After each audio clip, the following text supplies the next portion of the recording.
these truths to be self-evident, that all men are created equal.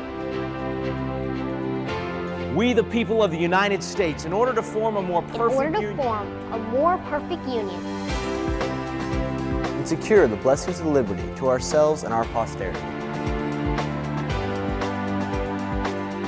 These united colonies are and of right ought to be free and independent states. In order to make our union stronger.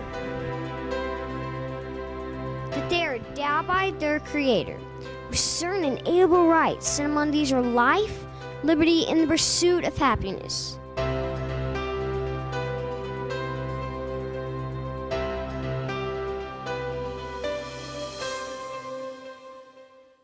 Welcome to Constitution Alive, right here in Independence Hall from Philadelphia, Pennsylvania. We are in the room where both the Constitution and the Declaration were adopted. This is exciting for me. I hope it's exciting for you. We're very honored to be able to be in this room. I'm actually standing in the very spot where American giants like John Adams, Thomas Jefferson, and others actually had the courage to light the torch of freedom.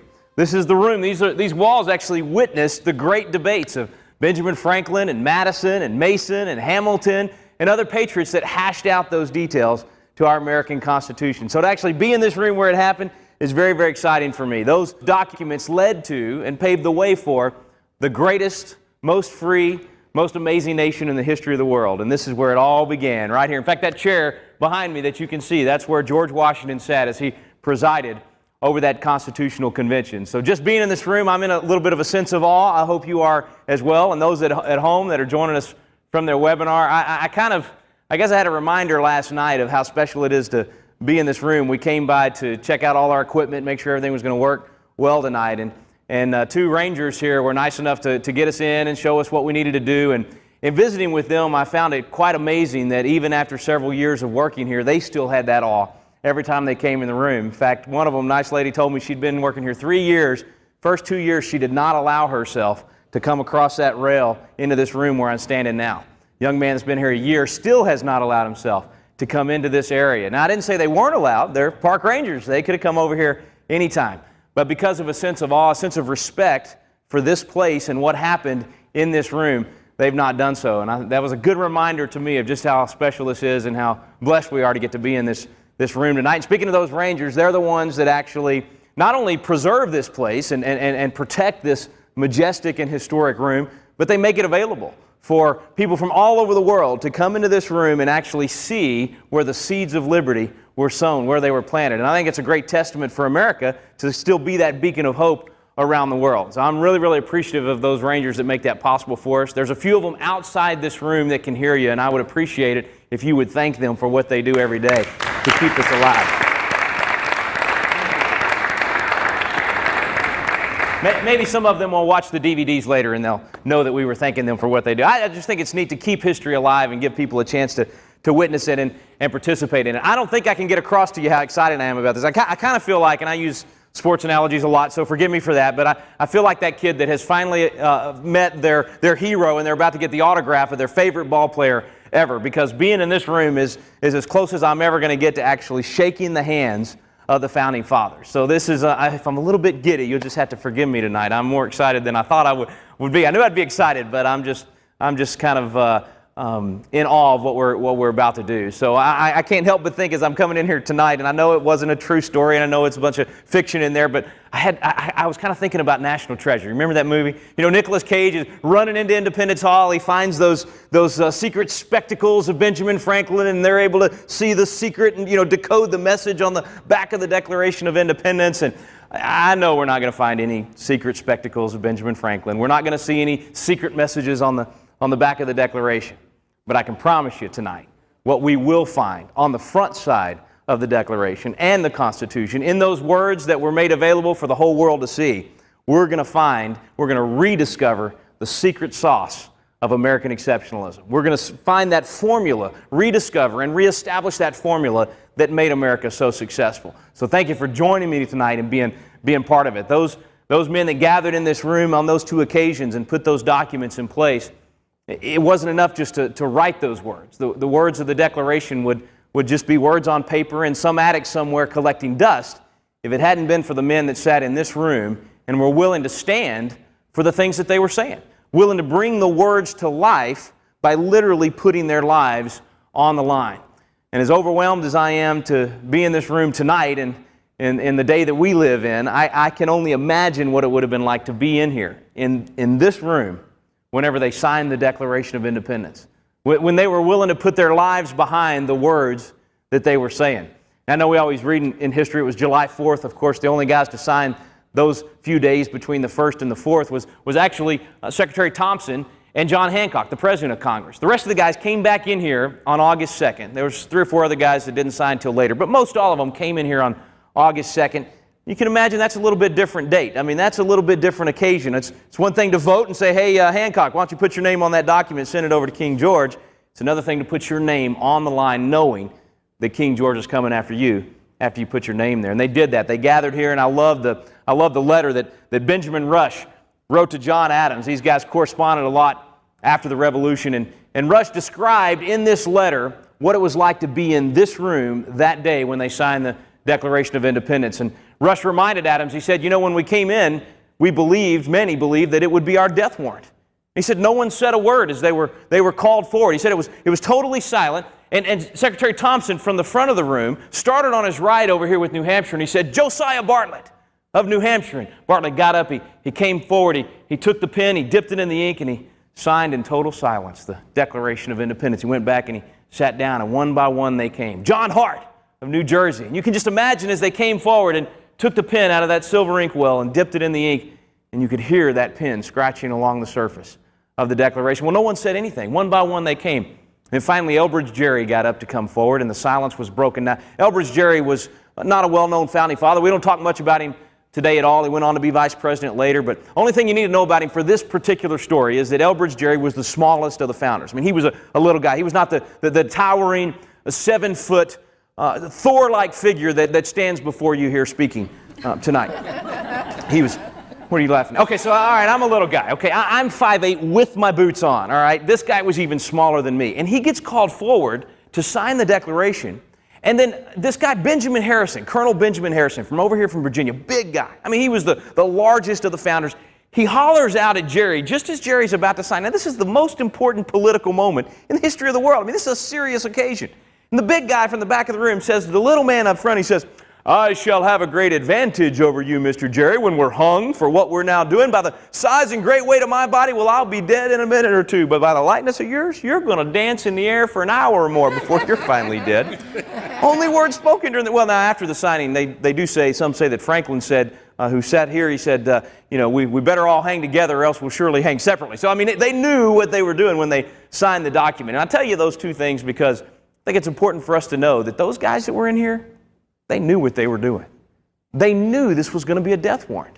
They knew that by putting their name on the dotted line, they would have to give it all. And I love the fact that when they came up and took that pen and dipped it in the ink, when they signed, it was right beneath that final sentence.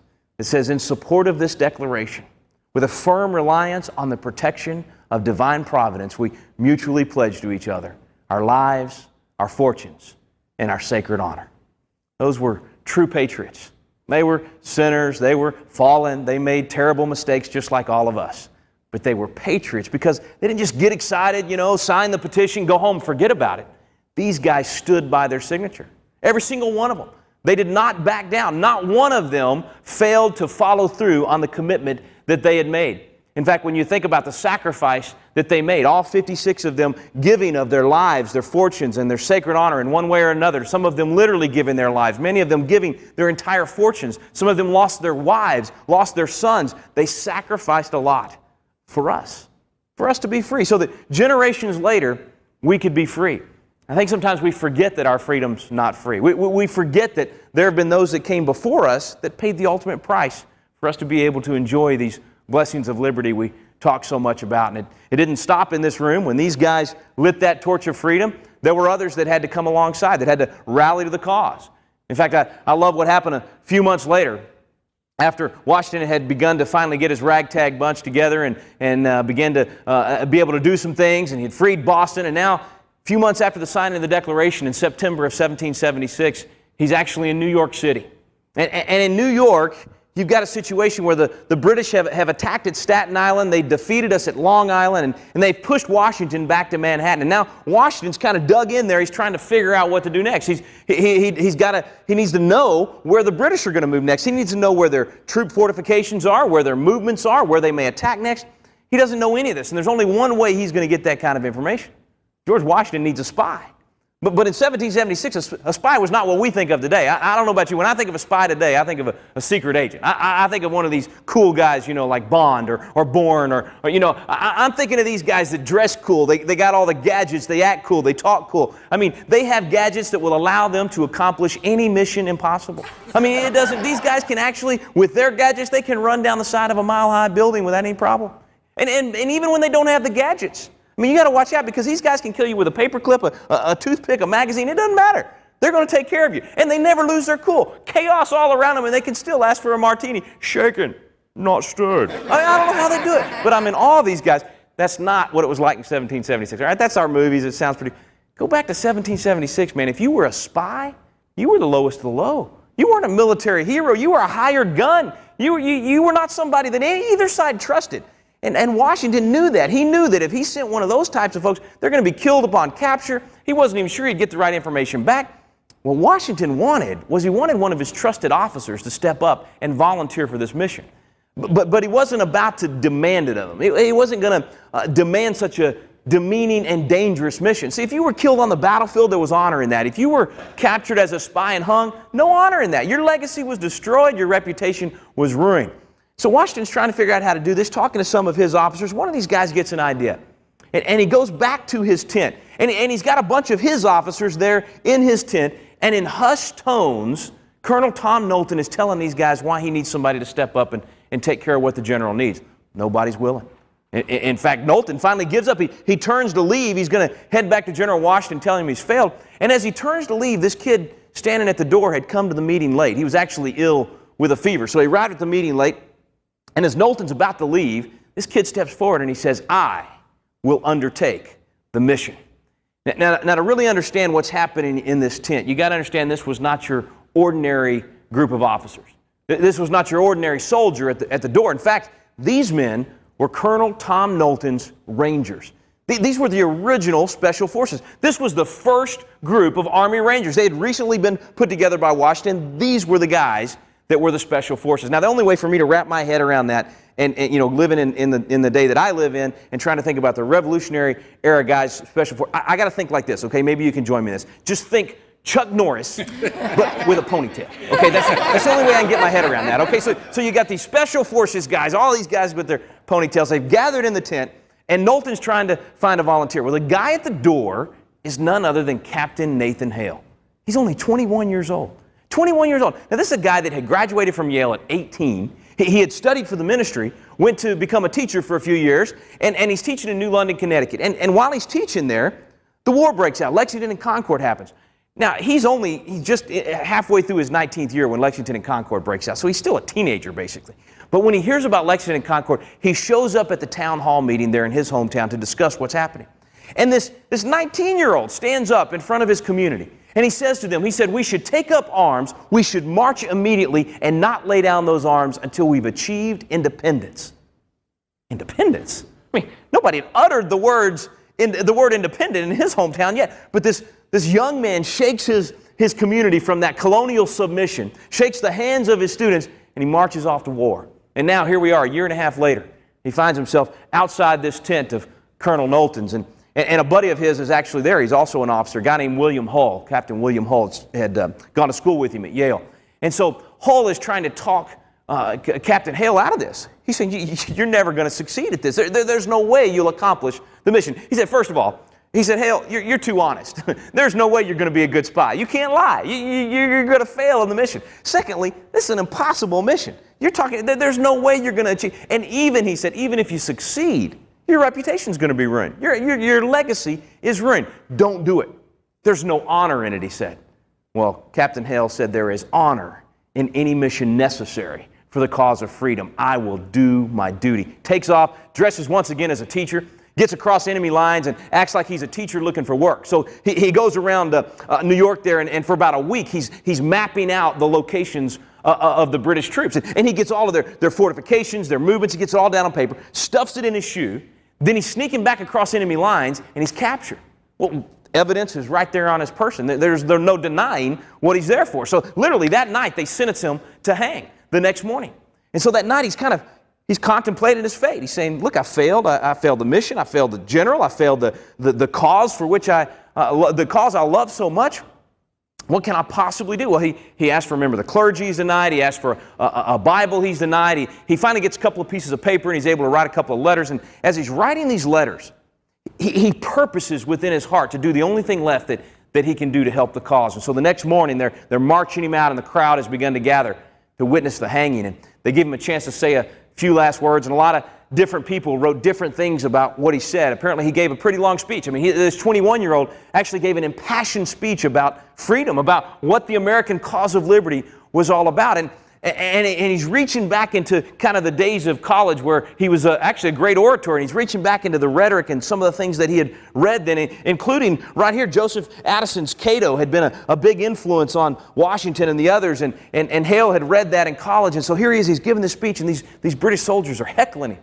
They're mocking him. They're saying, you're wasting your life. They're saying, you're throwing your life away on a worthless cause. You cannot succeed. You're wasting your life.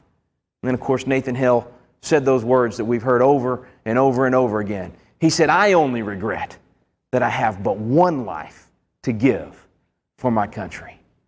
One life to give. He accomplished more in that moment than he ever could have with all that intelligence he was bringing back, because those words would be repeated over and over again among the American ranks. They would encourage those that were thinking about not re-upping to re-up and stay in. They encouraged others to get in and fight. And for generations, we've used those words to inspire generations to be willing to give of themselves for others, sometimes to pay the ultimate price in sacrifice. One life to give.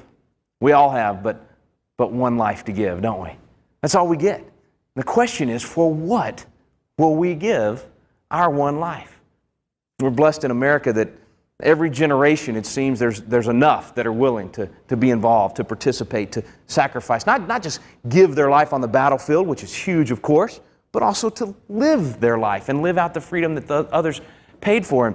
And as I think back to these guys in this room, to Nathan Hale and those throughout the Revolutionary period, fast forward to even now, guys like Michael Murphy, the Navy SEAL that received the Medal of Honor after giving his life. And so many of these guys. And really, when you look back over America's history, you think about all of those that sacrificed, the millions that served, 1.2 million that gave it all, that gave their one life for you, for me, for us to be able to enjoy this room tonight. You know, the good book says that there's no greater love that any man has than that he lay down his life for his friends, in this case, for his country. And those that serve in our military and in our first responders and on the front lines here in America as well, they are willing to give their one life for us. And I think about that book that James Bradley wrote about his dad, The Flags of Our Fathers, from Iwo Jima. My wife, her grandfather, got a Purple Heart at Iwo Jima, and it really struck me when he talked about that makeshift monument there at Iwo Jima. It said, when you go home, tell them for us and say, for your tomorrow, we gave our today. We gave our one life so you could be free. I don't know about you, but I've always struggled with how to honor those that came before me. I've always struggled with how to obey the biblical command that says, render honor unto whom honor is due. But I think those that sacrifice and that give of themselves for us, they deserve our honor. But I've always wondered how. How do you, I mean, you know, when I meet a veteran, I always say thank you for your service, but it seems so empty. It seems like I'm not, I mean, how do I honor that they were willing to give their life for me? And I had kind of an epiphany moment, if you will, when I was sitting in a movie theater several years ago. You might have saw the movie. You remember the movie Saving Private Ryan? How many of y'all saw that movie, Saving Private Ryan? You remember the storyline, right? This kid has lost all his brothers. He's 19 years old. His brothers have all been killed in action. The Army figures this out. They want to get him out of the theater and get him home. This was the policy after the Sullivan brothers, the actual true story. And so they're trying to get him home to his family as the last surviving son, but they can't find him. And so Tom Hanks' character is a guy named Captain Miller, and his job is to get in there with his team, find Private Ryan, 19-year-old Ryan, and get him home to his family. And so throughout the movie, these guys on Captain Miller's team keep getting knocked off. They're giving their lives. They're sacrificing their lives for this one kid, Private Ryan. And so throughout the movie, you keep seeing all these guys sacrifice their lives. And then at the end of the movie, Captain Miller finds Private Ryan. They're just about to get him out, and Captain Miller gets shot. He dies.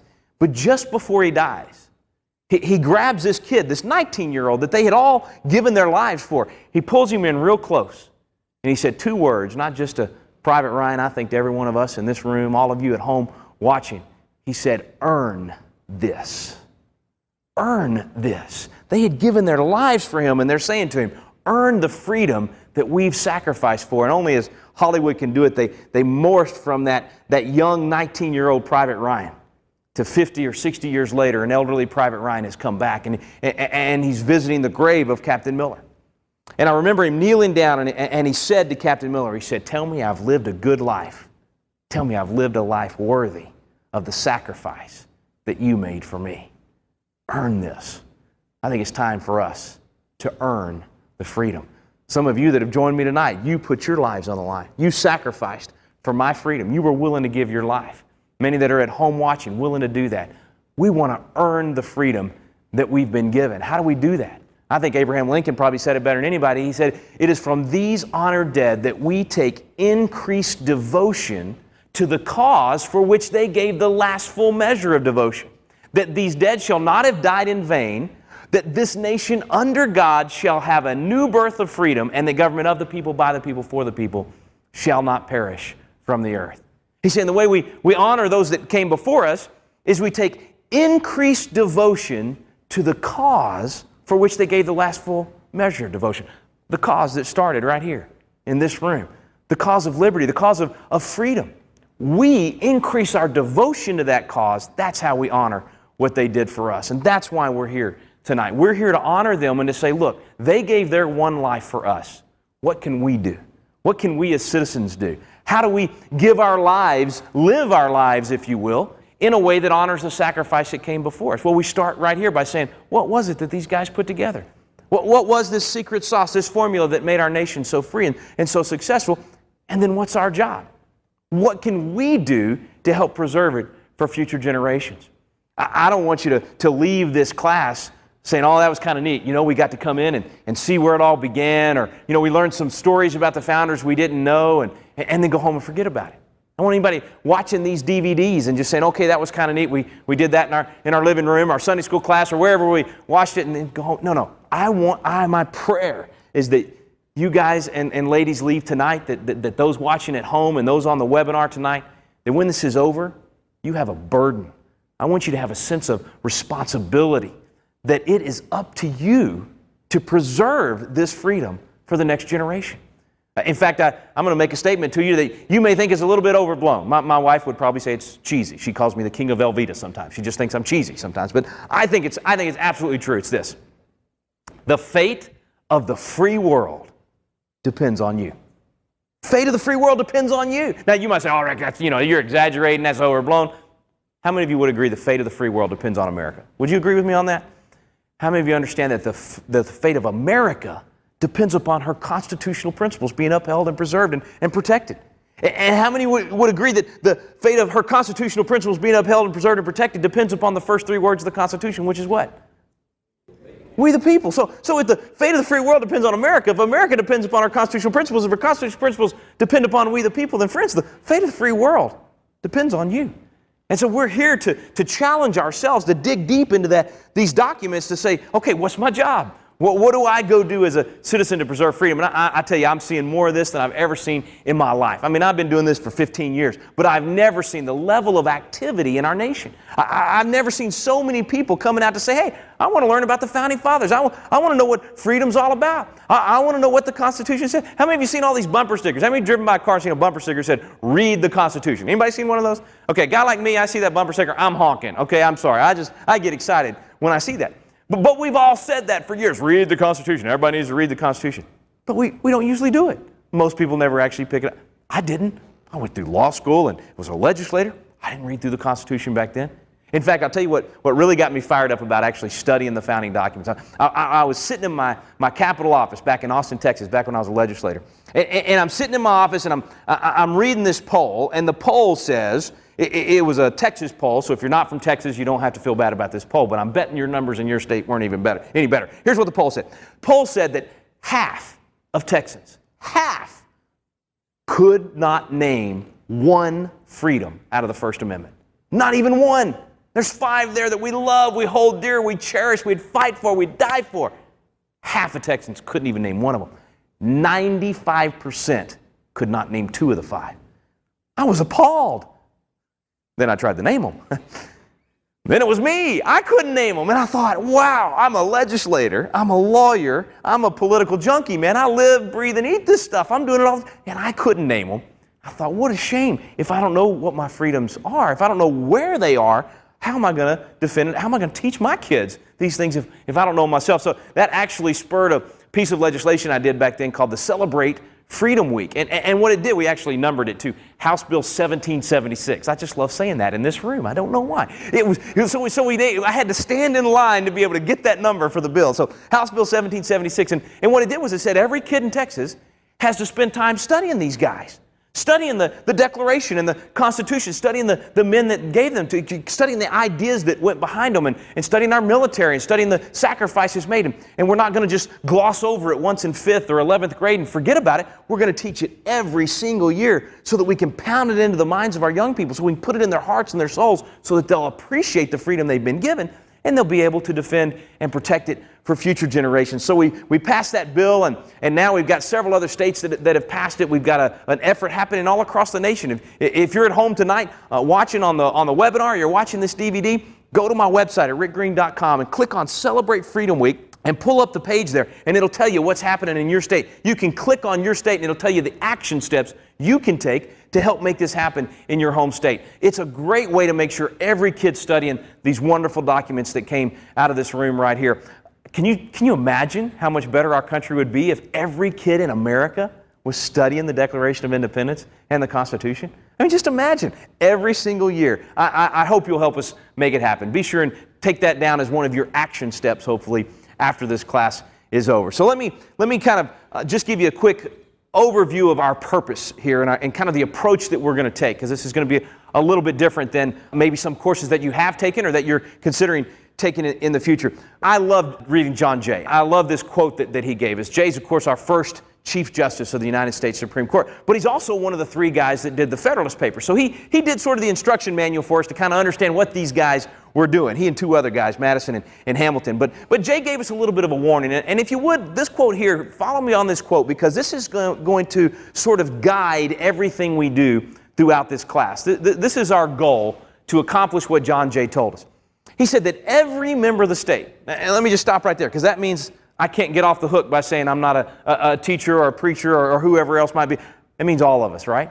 Every single citizen. That means young and old. That means all of us, every member of the state, ought diligently to read and to study. So not just read the Constitution, but to study the Constitution. Why? He tells us, so that we can teach the rising generation to be free. So we can pass the torch intact to the next generation.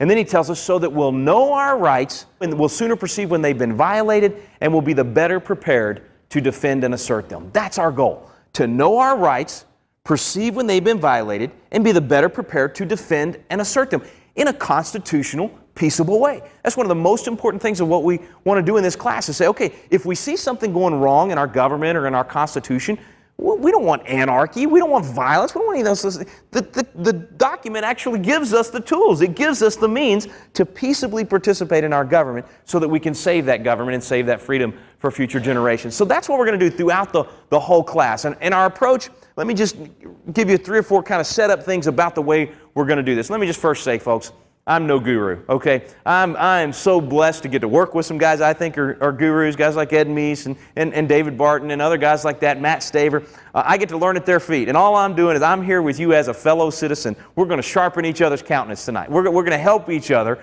open these documents and study them. So we'll have questions all night. Feel free to ask questions. We'll probably do them at the end of each section. You're going to stump me before the night's over, and it'll be fun. All right, let's just have a good time together learning to be better citizens. And the other thing about the class, we're not an exhaustive study. This is not a year-long program. In fact, the best analogy I know to think of, how many of you ever bought a computer or a monitor or a big TV or something, and it came with a quick start guide? the nice glossy thing you could flip out, just because, something like this where, hey, I just want to know where to plug everything in, right? I just want to get this thing working. I don't want to read the big thick manual that came with it. I'm never going to read it. I want the quick start guide so I can make this thing work. That's what we're doing tonight. We're going to do the quick start guide to the Constitution. Why? So that we as citizens can get plugged in, so we can make sure the pieces of our government are properly plugged in and working correctly, and so that we can make corrections on it if we need it. If you look at my books back here, these are all the things that I'm trying to study to be able to do the quick start guide. So these are the big manuals and everything, and I'm trying, and you guys can help me distill this thing down to where citizens all over the country. Now you guys You've traveled here from all over the nation, so you love this, right? I mean, you're willing to read the big, thick manuals, and many of you probably already have. But most people back home aren't going to do it, are they? I mean, how many times have you tried to get people to study the Constitution, and even if you just give them a pocket Constitution, they never open it? What we've got to do is we've got to put some tools in their hands that they can quickly access how this country works, and they can quickly access how to be a part of it. So just keep that in mind. It's not, I really encourage you actually to dig deeper. Let this be the quick start guide, and then go back home and do the more extended classes. Hillsdale College does a great program. The National Center for Constitutional Studies has some fantastic programs. In fact, 5,000 Year Leap, I've got up here The Making of America. I'll tell you a great source. My favorite of all is Ed Meese's commentary on the Constitution. He goes line by line in this thing. Check that out. Heritage Foundation put that out, and it's another great tool. There's so many great tools out there. So our goal is not to replace any of them. Our goal is just to try to get people interested in going and doing those things. So that's kind of the concept tonight. We're going to do the quick start guide to the Constitution, if you will. So remember our goal. It's to identify our rights and then know how to protect and preserve them, how to properly do that. So that's our approach number one. Approach number two is we're not going to focus on judicial interpretation. We're going to focus on original intent. There's another analogy for this one. My mom actually gave this one to me. She was a bank teller when she was younger. And she said, as a bank teller, I went through all this training and I handled all this money. And she said, Rick, they never gave me a counterfeit bill. They never showed me a counterfeit so I could feel it and know what it felt like. She said, no, what they did was they had me handle the real deal, the genuine article, so much so that when that counterfeit bill came through my fingers, I knew something's not right. Because I had worked with the genuine article so much, I recognized the counterfeit immediately. Same thing for us. We're going to study the real deal. We're going to study the Constitution itself. We're going to study the founders and what they said and did and how they acted when they were putting the Constitution in place. We're going to study the actual words of our founding documents, not on what some judge says that he thinks or she thinks that they meant. I think that's what's gotten us off course, as we've allowed judge after judge to pontificate on what some other judge said, about what some other judge said, about what some other... And we've gotten so far off course, and we got, you think about the freedom of religion now. We got so many tests on what the freedom of religion is, or when you violate that, or when the Establishment Clause is violated. I mean, Sandra Day O'Connor had her 3-part test, then her 4-part test, and her 5-part. I mean, everybody's got all their tests, right? And it's just confusing. Why? Because we've gotten away from studying the original itself and what the founders did. So our goal is original intent. Let me give you a couple of quotes from the founders on this. They said, on every question of construction, carry ourselves back to the time when the Constitution was adopted. And how about back to the room? I don't usually get to say that in a class. Let's carry ourselves back to the time. Here we are in the actual room where the Constitution was adopted. Recollect the spirit manifested in the debate. So what these guys were actually saying right here when they adopted the Constitution. And instead of trying what meaning may be squeezed out of the text or invented against it. In other words, instead of taking the words and, oh, well, today that word means X, Y, and Z, so this must be what the founders meant, or trying to invent some meaning into the Constitution to try to get an outcome on the judicial decision. Instead of doing that, Jefferson says we should go back to the time, study what these guys were actually saying, and he said then conform to the probable one in which it was passed. So these guys are going to speak to us tonight. They're going to tell us what they actually said about these different areas of the Constitution so that we can follow Jefferson's suggestion there. And then Madison, of course, the father of the Constitution, we'll hear a lot from him tonight. He said, I entirely concur in the propriety of resorting to the sense in which the Constitution was accepted and ratified by the nation. So in other words, you're going to figure out what it says. He says you go back to what these guys said when they adopted it, and then what happened in those individual states when they had their ratification debates. In that sense alone, it is the legitimate Constitution. So you want the legitimate Constitution, you go back to the beginning what these guys did. If that be not the guide, so if you go the other direction, if that be not the guide in expounding it, there can be no security for a consistent and stable constitution more than for a faithful exercise of its power. So what do you get? Instead of having a stable constitution and a clear understanding that stays true throughout time, and if you don't like it, you use Article 5 and you amend it. But instead of having that stable constitution, what do we get? 3-part test on this, a 4-part test on this. Total confusion about what is or is not constitutional. Madison said, come back to the original if you really want to know. He said, what a metamorphosis would be produced in the code of law if all its ancient phraseology were to be taken in the modern sense. So when we think about phrases like general welfare, what did it mean back then? What did it mean in this room? Not what does it mean to us today, not what does it mean when a politician tells us what it means. What did it mean to these guys? We're going to talk about that too. The first in governing, this is James Wilson, by the way. Now this guy, he was in the room both times. He signed both the Declaration and the Constitution. He actually went on to be a Supreme Court justice, one of the first guys George Washington nominated to serve on the Supreme Court. So he's actually an original Supreme Court justice. He said the first and governing maxim in the interpretation of a statute is to discover the meaning of those who made it. Well, who made the Constitution? Guys that were in this room, right? The ones that ratified it back home. Those are the ones we got to, if you will, kind of crack open their heads, get inside their mind, figure out what they were thinking, what was the intent. And the last guy I'll give you on this is Joseph Story, Supreme Court justice that wrote about 94% of the opinions when he's on the court. He's actually called the father of American jurisprudence. He said, the first and fundamental rule in the interpretation of all documents is to construe them according to the sense of the terms of the intentions of the parties. These are the parties, folks. We're here, welcome to the party. We're here with the parties that actually gave us the documents, and we're going to hear from these guys and find out the original intent, not judicial interpretation. So, number one, it's not exhausted. Number two, we're going to use original intent, not judicial interpretation. Third thing in terms of our approach is we're going to do something that we don't normally get to do with the Constitution. We're going to take it as amended. Those of you that have studied it a lot, you probably had some of those frustrating days like I did. When I first tried to study the Constitution, I opened up my pocket Constitution and I said, you know, first thing I was curious about, I said, I want to know about this electoral college. I want to know where this school is in the Northeast that all candidates go to. I was hoping for a little laughter there. No laughter. Can we dub in some laughter there, camera guys? Okay. A lot of people really think that. They think the Electoral College is some campus over, out here in the Northeast that all the candidates come to. No, it's the way we elect the president. So I said, I want to figure out how this thing works. I was always confused by it. So open up Article 2. Start reading about the presidency. 3 paragraphs in, guess what? This has been amended by the 12th Amendment. And what's your pocket Constitution do? It just underlines what's been changed, but it doesn't tell you what's been changed. So you got to flip over to the 12th Amendment and try to look at both of them and figure out, okay, what actually changed? What does it mean? And then 3 paragraphs into the 12th Amendment, this has been amended by the 20th Amendment. So I got Article 2 open, I got the 12th Amendment open, I got the 20th open, and I'm having trouble holding on to my pocket Constitution. And guess what? Article 2 is also amended by the 22nd and the 23rd and the 25th Amendments. So I got 5 amendments affecting Article 2, and I'm supposed to... I just went crazy.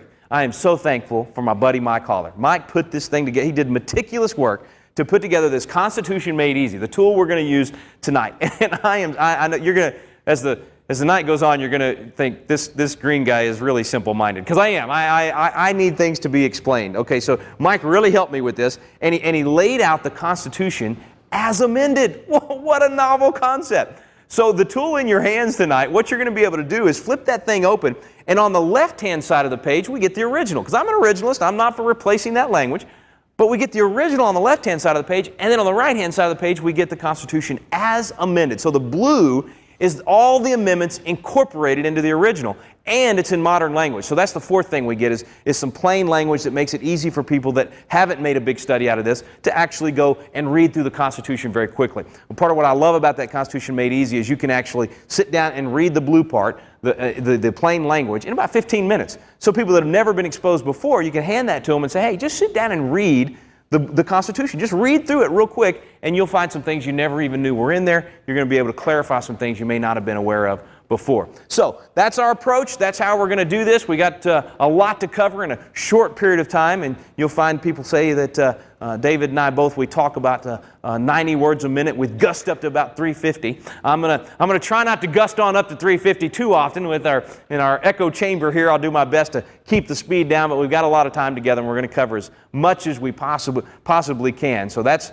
sort of our introduction to the process and what we're going to do, a little bit about our approach. We're going to talk about the seeds that were planted here, what the concepts were, because, I find it interesting that if you just read the documents and you don't really go back to the philosophy that undergirds them, the philosophy that was put in place, you can get off track very quickly. So we'll be back to talk about the seeds of liberty when we return. To secure the blessings of liberty to ourselves and our posterity.